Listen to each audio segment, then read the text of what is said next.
Hey y'all, I want to tell you about this fuel system that I just built.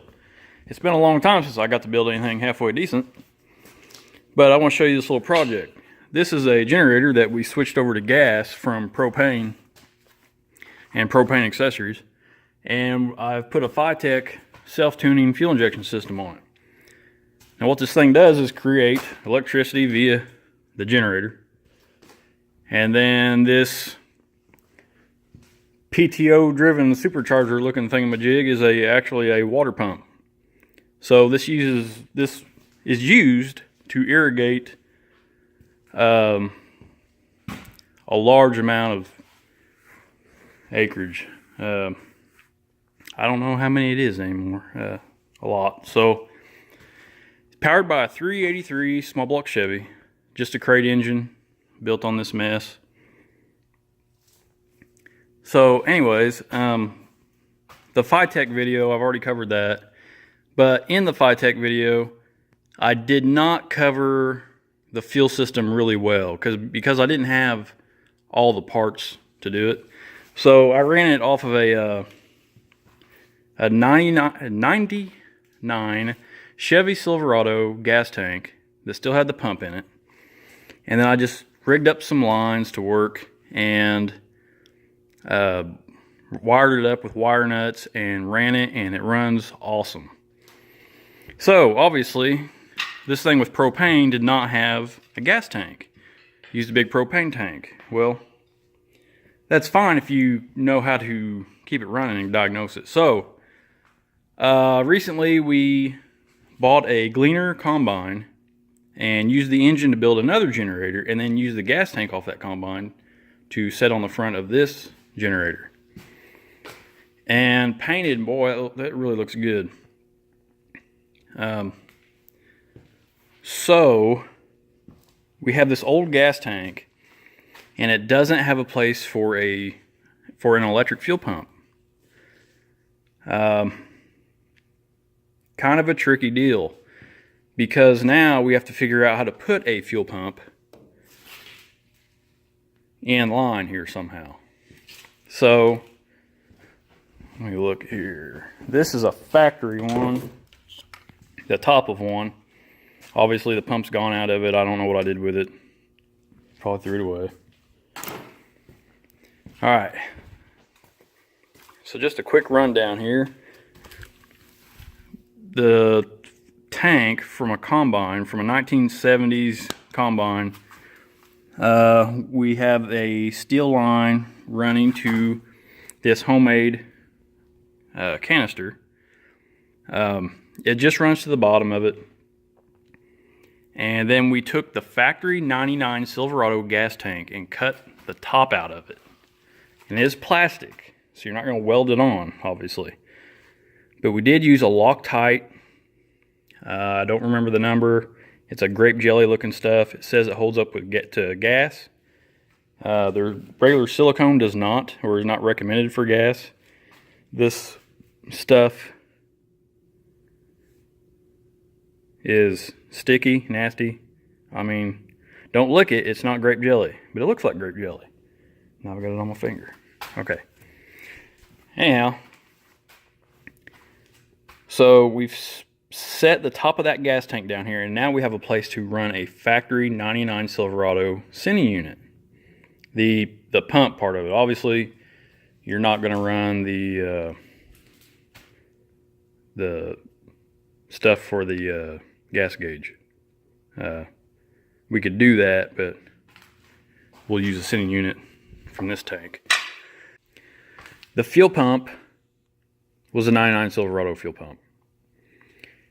The reason I use the 99 Silverado fuel pump is, for one, I had it. And two, I can go into, if this thing fails, I can go into any parts store and get a fuel pump for a 99 Silverado truck. Obviously, everybody's going to have one. Fuel filter, same way. Now, for the rest of the system, it's kind of all custom. The distributor, I made that to where it's just an off-the-shelf item. Go to any parts store, get it, throw it in. Now, okay, for those of you that are wondering, this sensor is a pressure sensor, I think. Can't remember. Anyhow, some trucks had it, some didn't. If you go to a parts store and they ask you for what pump you need, just tell them it does not matter. Tell them it's going on a custom deal. You're not going to use that sensor anyways. If you're calling a dealership, they're going to ask you for the VIN number. You're not going to have a VIN number for this. You could give them a VIN number off the truck, off of a truck. Tell them it doesn't matter. And some of them will argue with you. And if they do, tell them, I see England, I see France, I can see your underpants. Now, I'm not going to promise you that's going to help your situation, but it will change the topic for about 30 seconds as he stares at you, trying to figure out what it is you're doing. Listen, these are helpful tips, people. You're not going to get this kind of help anywhere else, all right? So just go with it. So, here's a couple things that we had to keep in mind here. This line runs into the bottom of this canister. I wanted this canister to be roughly 6 inches at least below the bottom of the big tank. And the reason for that is so the fuel pump, the electric pump, will be submersed in gas all the time to keep the pump cool. That was the reason for that. Okay, moving on. Factory Silverado wiring.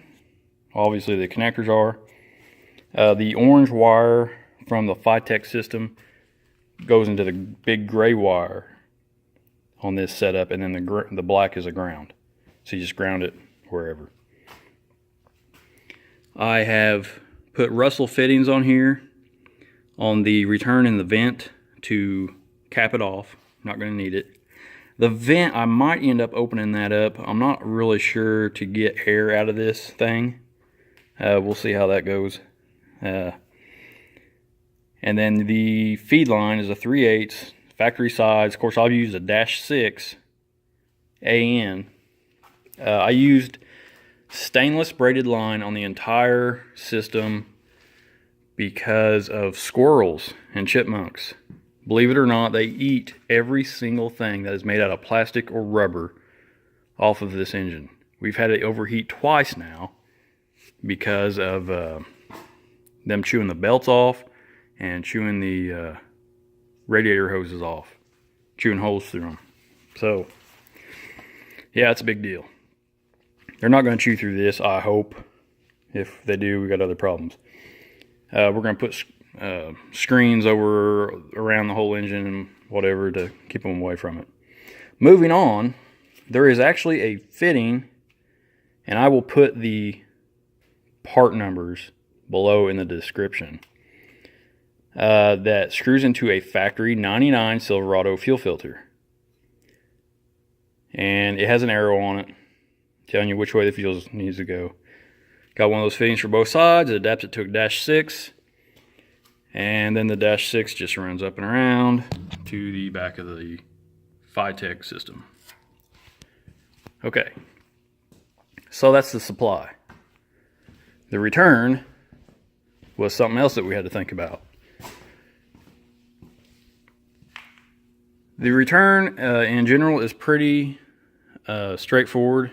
On the back of the Phytech system here, it says return -6 line. Didn't need to use a -6, but I had it, so we used it. -6 line all the way to the bottom of this big tank, as you can see there. The reason for putting it in the big tank and putting it at the bottom. The reason we put it in the big tank was because I don't want hot fuel being pumped back into my canister where the cold fuel should be for the electric fuel pump. Obviously, you put hot fuel in and it starts to overheat the pump, and the pump gets really loud and noisy and fails. All right, so the other reason for putting it in the bottom of the tank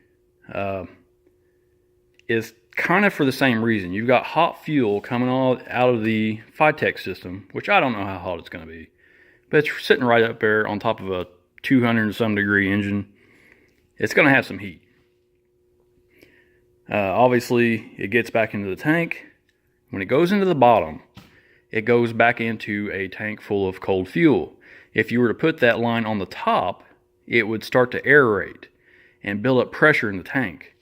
And that is a horrible way to spend your day trying to diagnose what's going on. So, of course, this tank is so big, I don't know that it would have mattered. We could have probably put it on top. Probably wouldn't have made a difference. Nothing. But better be safe than sorry, right? Now, what I didn't notice until today, this vent line got added. I'm assuming that's a vent line. And the reason for the vent line is because every time I put an electric fuel pump in an older vehicle, it seems like I can't vent it enough, and it wants to suck the fuel pump, or suck the fuel tank in. And when it does, it starves the pump for fuel, and I don't make it a mile from the gas station and the car wants to die. So I have to crack open the gas cap a little bit. And then you hear all the air rush in. So that was kind of my same worry on this. I wasn't sure. This is a vented cap, but it pushes pressure out. I don't know how much it lets air in. So now we have a line to allow air into the tank. Hopefully, I'm not even sure where it goes. Didn't even know that got added. Looks like it runs up pretty high. Yeah, there you can see it. So that's it for the fuel system. A couple other things that we changed on it since the Phytech deal. We added a oil catch can from both valve covers into this canister. For one, I didn't want oil running back into the engine. I think that's a horrible idea. And we could also monitor oil blow by and how much oil is coming out of this canister every day if we want. Because this thing's going to run for months. Unless it's raining, this thing's going to be running. Let's see. Also, the throttle. This is kind of a weird deal. So you can see the throttle linkage here. It runs to a shaft.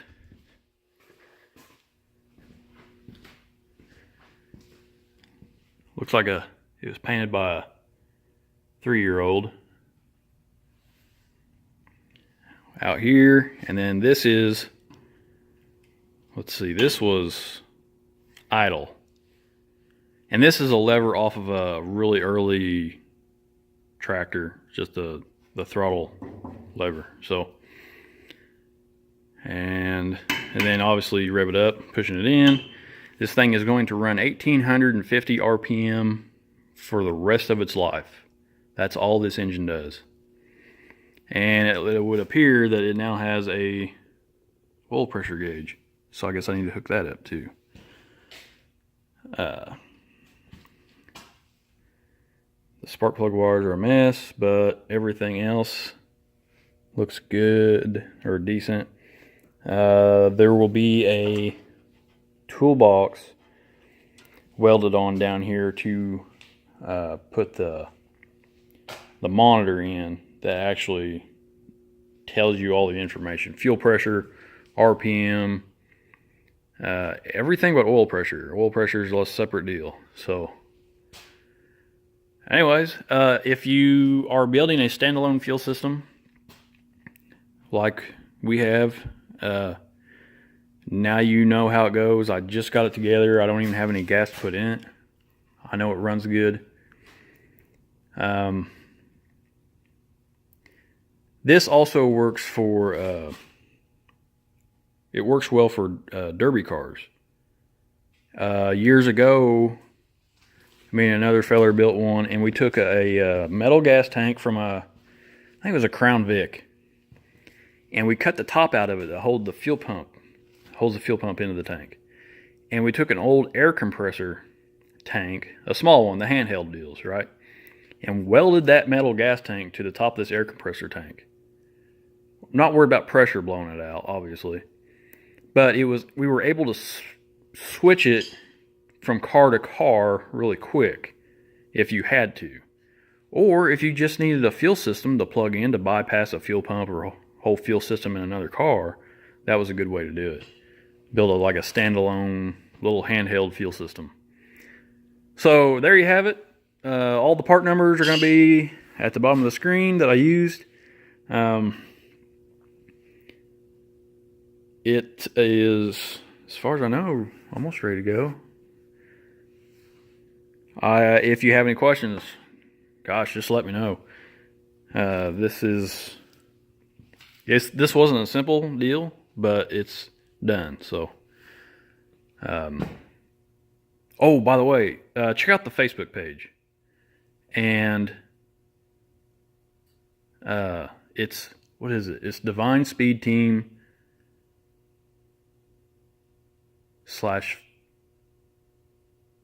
it's facebook.com/Divine Speed Team. That's what it is. All right. And then we have Instagram too. It's the same thing, or it's at Divine Speed Team. And then we don't have the bird account, that Twitter. Yeah. So yeah, that's it. There you have it.